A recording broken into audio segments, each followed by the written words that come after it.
What's up, guys? It's your boy Smash Keyboard here, and in the background today you guys are watching some OTP gameplay. I had decided to play some OTP because I had played a bunch of matches of online versus HUT, working on my HUT team, and you know, just trying to get some extra gameplays in my back pocket like always for whenever I want to do, you know, commentaries like this.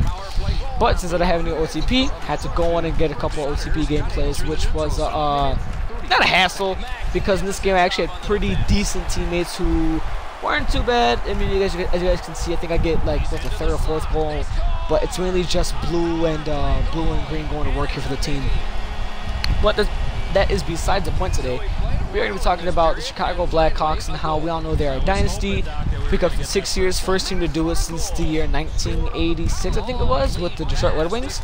And it's a historic time for Chicago because that was the first time lifting and hoisting the Stanley Cup on home ice ever. Because we won it at home ice in '38, but the cup was not there for us to hoist, so that wasn't able to happen.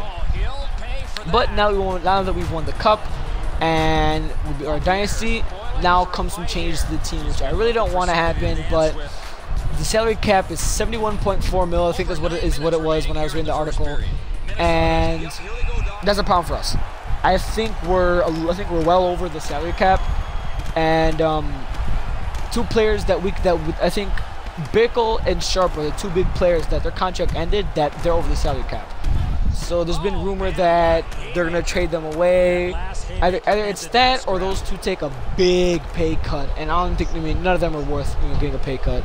I mean, Bickle plays, you know, like he's a 4 mil player, and Sharp plays like he's a 5.9 mil player, you know. And I don't think these guys want to drop their pay cut just to stay on the team. I mean, granted, I'd love to see that happen, just to keep, you know, just to keep it going so we could get more cups, but it's not gonna happen. I mean, we'll see though. We'll see. As well as our free agents have now run out of their contracts, and we have a bunch of free agents now, and most are gonna have to go. I think we have Vermette, Sharp, Oduya, Roosevelt. Not Tunic because he's retiring. And who else do we have? We have Kruger and Versteeg. So the ones that I would love to see come back, at least three of those six that I'd love to see come back would be Richards, Vermette, and Saad. I think I might not have said Saad or Vermette, I might have said Saad or Richards. My bad if I didn't say those two. But Saad, Richards, Vermette, I'd like to come back. Or Saad, Richards, and Versteeg. Just Saad and Richards we need back, because Saad is a man who's on fire for Chicago. I mean, the kid's a young superstar. He's finally, you know, he's finally breaking out of the show. He's showing like the true talent he has. He hasn't reached his pinnacle yet. I mean, his peak, you know, his prime, but he's almost there. And for him being almost there, I mean, the kid's on fire. I mean, if you looked at him in, you know, the Anaheim series, the kid was on. I mean, he's nuts. So if you give him a little bit of space, he'll turn into a giant gap. And he can kick the Jets on like it's nothing. It's crazy. I'd want Richards back because he's just a very depth player. I mean, you can look at Richards and you can put him pretty much at any position. You can put Richards at center, you can put him at winger. I mean, Richards is overall just a very good forward. I mean, he's definitely a man that you would want on your team, as well as one of the analysts from NHL, I mean, even he agrees with me. Richards is better suit here in Chicago than he was in New York or anywhere else he played. I mean, he has good chemistry on the line with Sharp, Kaner, and, you know, our defenseman. He has good connections with them, as well as, I mean, the whole team. I mean, you look back at the second goal he scored, the second goal he had assisted in Game 6 when we clinched the cup. I mean, Saad led the rush. It was a back pass to Richards. Richards kind of faked out the goalie and the defenseman and threw it over for Kane. And what makes you notice that he has good chemistry with them is the fact that he threw over a no-look pass that was right on the tape for Kane to bury in the back of the net. And, you know, most players aren't confident in doing that because they might not, you know, be as confident in their teammates, or they might not have good chemistry with them. With Richards, that's not the problem. He definitely is. He definitely has good connection and chemistry with Taves. I'm sorry, not with Taves. With Kane and with Sharp and the defenseman that's on that line. And that's what we need here in Chicago to clinch more cups.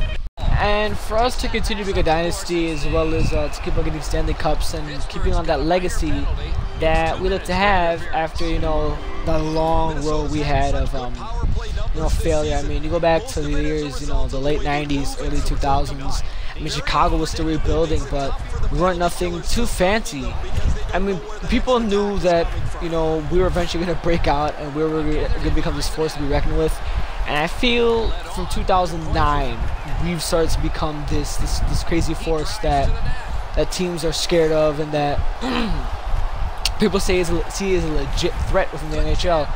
And I feel that just getting rid of these letting these free agents go, the ones that truly did a lot of things for us, and the ones that were definitely well worth our time and our space for trading, would just be a mistake. I mean, I know, players like Sharp and Bickle are gonna have to go. I mean, it's sad to see them go, and I don't want it to happen, but at the same time, it's what needs to happen. I mean, the managers can always take, the Chicago Bears approach of it and get rid of all our good prospects, and then look at them in 10 years and be like, wow, they're superstars for a different team now. We're pretty much screwed. I mean, it's definitely not what we want to do. I don't know. I just feel that getting rid of Bickle and Sharp is the smart thing, but it's bittersweet because I know that losing them is going to be a big key factor to our team. I mean, Bickle is amazing. When it comes to defense, and Ford doesn't play defense, Bickle is your man. Bickle is probably one of the best, defensive forwards there is, as well as Richards as well. He knows how to put on good pressure, he knows how to tie up the man, and create some chances for the team. And getting rid of him as well would just be a big mistake on our general manager's parts. As well as Saad, he's a big body. I mean, you can call him, an enforcer forward is what you can pretty much call him, because the man is it's crazy. He's nuts. I mean, he's a big body. I just look at it first because we call him the man child because the kid's like 20, but he goes facial hair and act and and had the build and the act and the age and the mentality of a grown man. So we call him the man child of the team, and it's funny because he kind of is a man child, because sometimes when he scores goals, you'll see his sellies, and they're really funny sellies, the ones that you probably see like junior peewees and young guys use back in the park leagues and the old travel teams you would play in when you were younger. It's crazy and it's funny, but at the same time he's still a serious guy. And I feel losing him is definitely would be a big loss for us. I know his hometown Pittsburgh is looking to pick him up, as well as I know that I heard that the Flyers are looking into him. That his home team Pittsburgh is looking into him. And if he does leave, like say Saad does leave, I would want to see him probably with probably Pittsburgh, because they're doing a lot better than the Flyers are, and he deserves to be on a good team. If we're to play with Crosby, I mean, cool. I mean, I hate Crosby, but if it happens, it happens.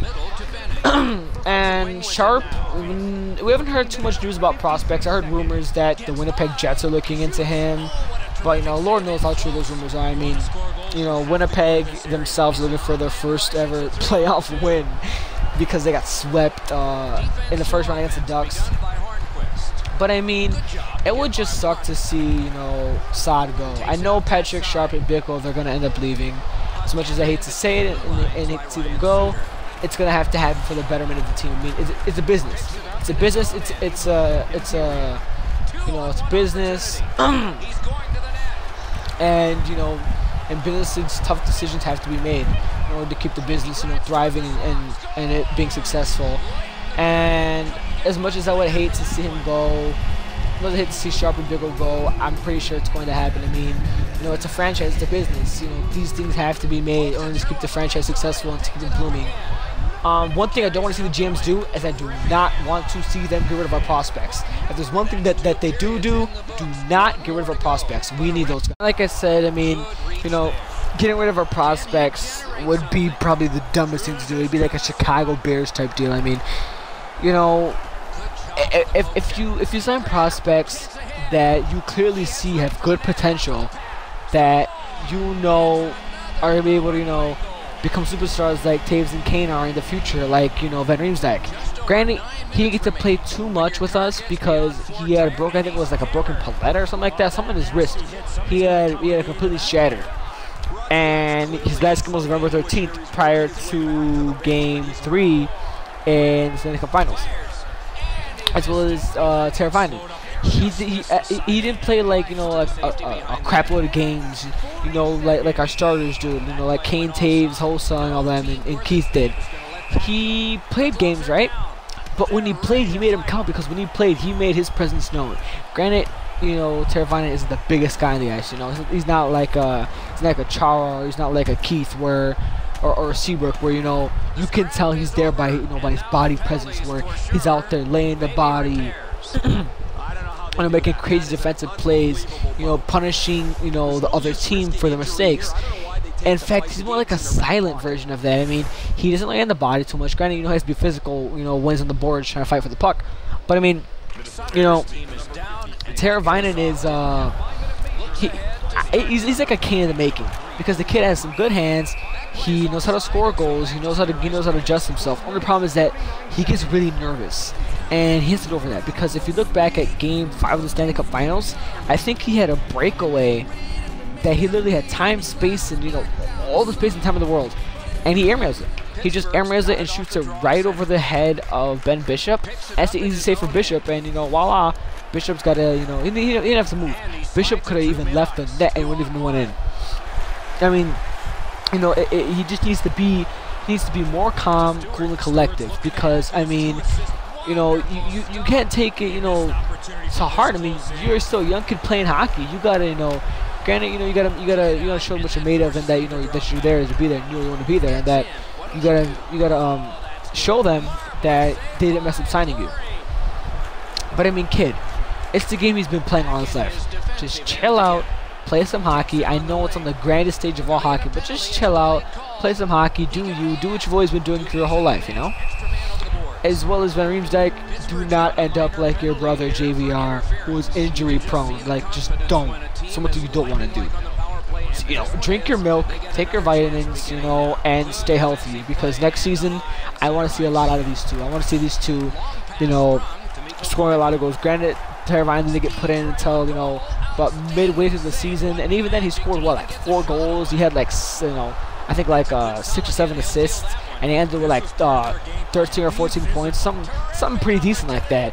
As well as if you count the 4 playoff goals he got, and you know the 16, not 16, I think it was 12 or 16 assists he had gotten in the finals. Oh, not in the finals, I'm sorry. In the playoffs in general, he had like 16 or 12 assists, somewhere around there. Between 12 and 16, you know, between there, if not exactly one of those numbers, were the number of assists he got. I mean, the kid's a beast. He's a superstar in the making. And the last thing we need to do, or general manager needs to do, is to get rid of those two superstars in the making that we have. I know, you know, I don't control these guys, and I can't, you know, call the shots, but I mean, these are just my opinions, and if you guys agree, you know what, let me know in the comments below, because I mean, this is a really touchy subject, because, you know, if you're a Chicago Blackhawks fan like me, you want to see us bring more cups home. You want to see the Chicago Blackhawks, you know, bring a ton of more cups home, you know, at least 2 more cups home in the next, you know, 5 years. Just bring at least 2 more home, because, you know, we just love it. I mean, we deserve it for all the, like, the frustration and like suffering we went through, you know, from the late I'm gonna say late 80s to early 2000s. We had a lot of suffering. We had a lot of rebuilding. We had a lot of work to do. I mean, you know, what, 7 years ago we were at the bottom of the NHL. We were 4th worst in the NHL. We weren't even relevant. And now look at us. We're at the top of the NHL. You know, we're the big dogs that everyone's scared of, that, you know, nobody can handle. And, you know, we need to keep that up. As long as we do what's the right thing, I think we'll be successful. But guys, this was just my rants and my thoughts and opinions on what the situation was. If you guys agree, comment below. Make sure to like, comment, subscribe, and I'll catch you guys next time. See ya. Minnesota's job forecheck has been tremendous. The horn sounds an exciting